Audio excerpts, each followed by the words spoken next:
It's like wearing the future. I need you all to imagine a scenario. You're getting off a plane, on a layover, rolling suitcase in one hand, throwing a backpack on one shoulder. Your phone just reconnected to the network, and as you leave the gangway, your connecting flight information just appears in your field of view. You don't have to look down or even look at your wrist.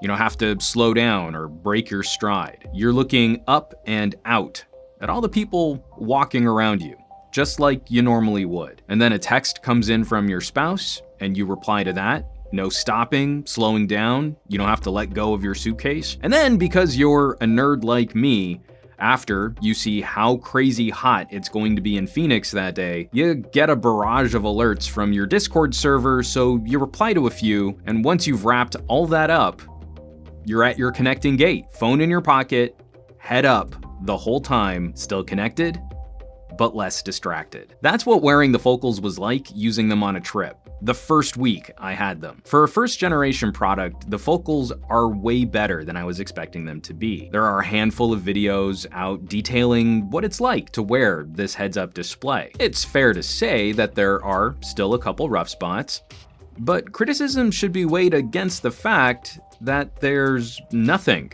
to compete against the Focals. The tech sector abandoned this idea for consumers after Google Glass. The Focals are a lot better than you'd expect for first gen, and in the last 2 weeks I've had them, updates have made them even better. If Google Glass was a rough sketch on how to mount a display to some glasses, the Focals are a consumer-ready version built to be more discreet.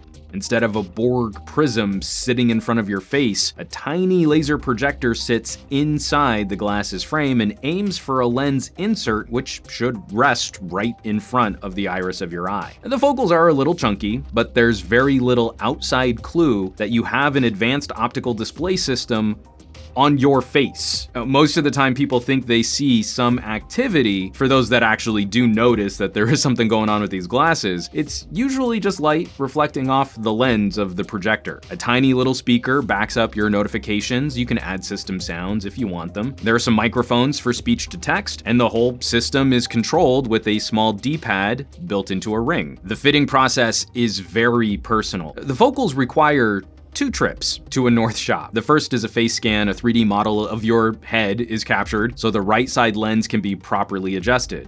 We want that projector surface to line up right over the iris of your eye. And you choose your frame sizes and a ring size, and then a couple weeks later the Focals are sent out, you go back to the store, and the final adjustments are made, tweaking the nose pads and the hooks behind the ears. The image projected is only visible within a very narrow margin. This is in focus, and now it's gone. The adjustments can be a bit finicky, and while wearing them, because I don't actually wear corrective lenses or contacts, I'm shifting them around a bit to keep that projection clear. But that super fine tolerance can also be a bit of a benefit. The heads-up display is extremely easy to look through or to look past. Again, we want a discrete system which can help us minimize distractions. The overall effect is fantastic. Focals are a lot like taking your smartwatch off of your wrist and putting it in your eye. Your notifications, calendar reminders, weather, all the basic features you would expect, and also backed up by Amazon Alexa for some of the smart queries. There's a lot of functionality here which well rivals a premium smartwatch. Just like those old Google Now cards, it's super handy getting information proactively served up when you need it. I've been saying it for years that our phones are actually kind of terrible at alerts. If you get a decent amount of traffic to your phone, like I do, it's a never-ending distraction machine. I use a watch as my gatekeeper to filter out what I don't need to immediately act on. In 2 weeks, the Focals have proven even more effective at that task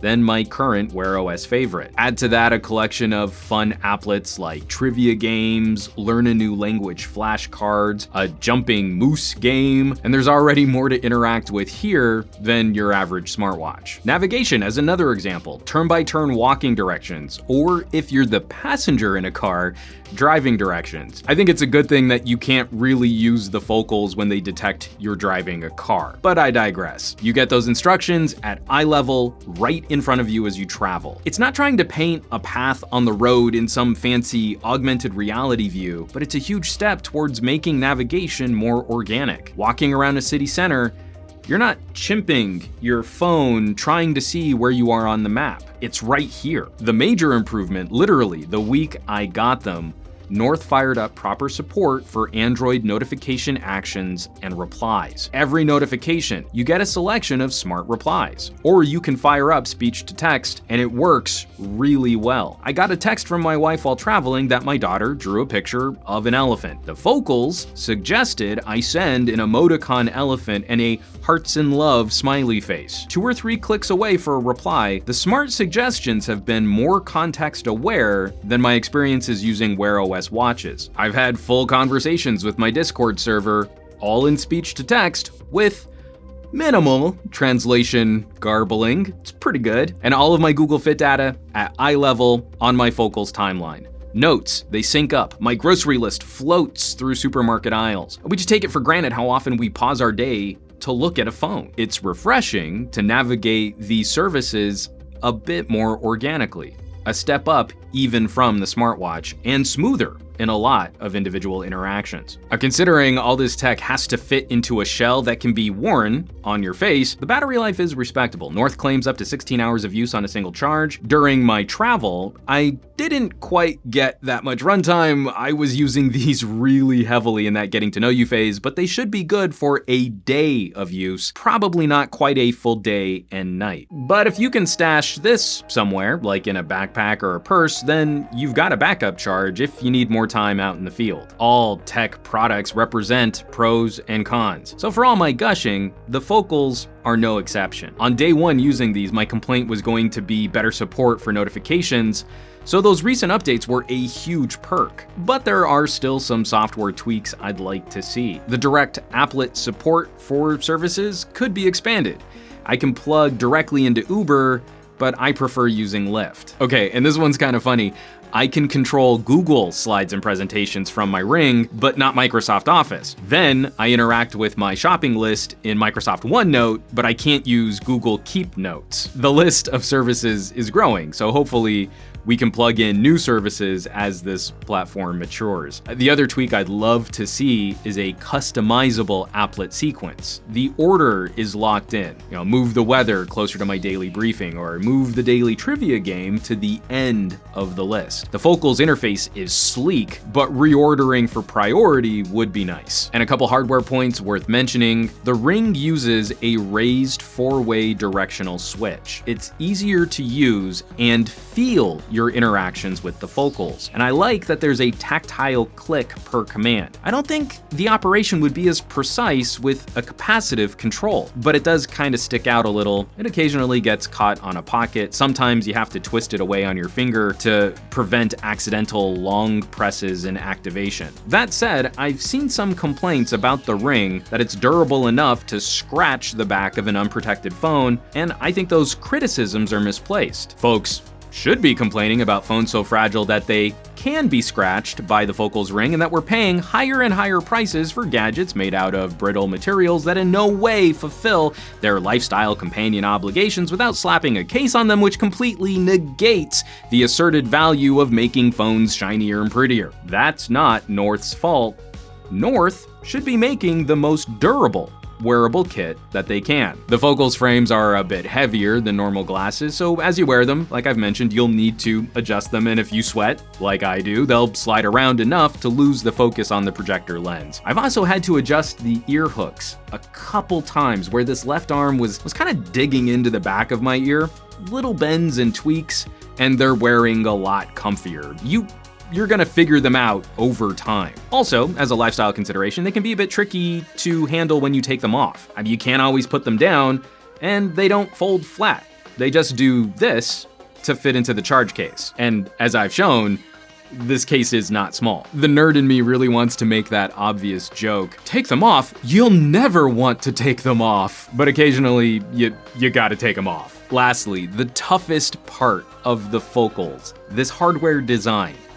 They're impossible to share. When I'm using them out in public, I can't show this off. And that's my job. They were made for my face. Now my brother was close, but he had to hold them just off of his face enough to see the display that he couldn't really use them. This solution is one of the most personal gadget experiences I've ever used. There won't be a resale market for these.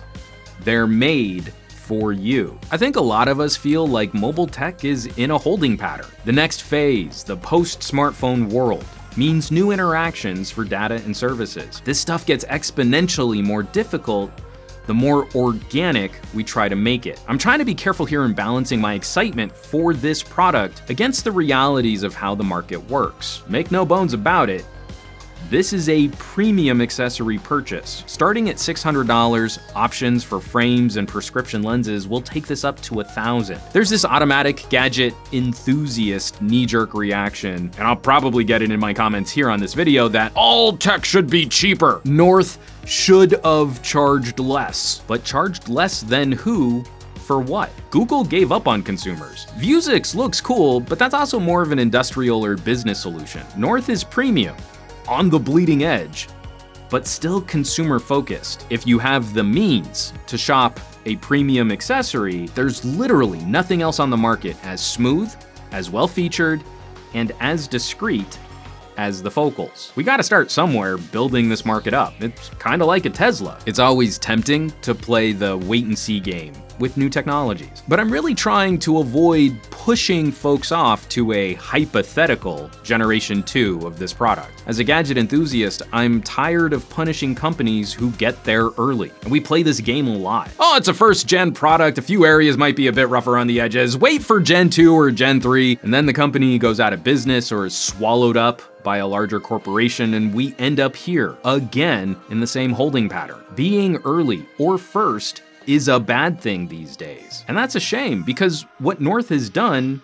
is kind of incredible. These are not a proof of concept. These are not Google Glass Explorers. The Focals are a well-packaged consumer solution, and this stuff isn't easy. Face computing is really hard. Augmented reality startups are going out of business. VR has yet to find that consumer tipping point. It seems Google and Samsung have about given up on phone-based VR headsets, and even Apple, with their war chest of funds, is still just in the rumor phase for some kind of glasses. North did it.